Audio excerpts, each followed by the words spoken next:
কি নাম আপনার? মোহাম্মদ আল শাহিদ। আপনি তো হাইস্ট উইকেট টেকার, তো এই যে সর্বোচ্চ উইকেট টেকার হয়ে আসলে কেমন লাগছে আপনার কাছে? আলহামদুলিল্লাহ, অনেক ভালো লাগতেছে।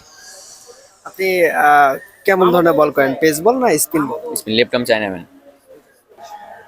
আপনি আসলে কোন দলের হয়ে খেলেছেন আর হচ্ছে কোথা থেকে এসেছেন? এবার মগবাজার ইয়ুথ ক্লাব বের হয়ে খেলছি, আর আমার বাসা রাজশাহীতে।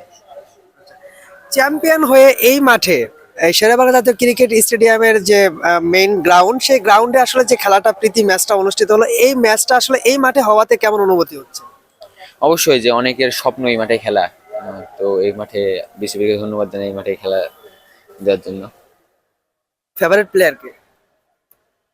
যদিও আমি চায়নাম্যান, তারপরে সাকিব ভাই। সাকিবকে মিস করো কি? অবশ্যই।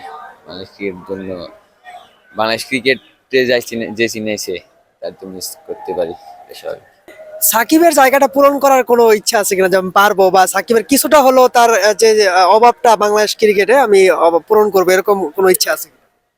অবশ্যই ভাইয়া, সাকিব ভাই তো অনেক বড় প্লেয়ার, বাট সাকিব ভাইয়ের মতো না হইতে পারলেও যেন বাংলাদেশ ক্রিকেট আগায় নিয়ে যেতে পারি, এটাই লক্ষ্য থাকবে।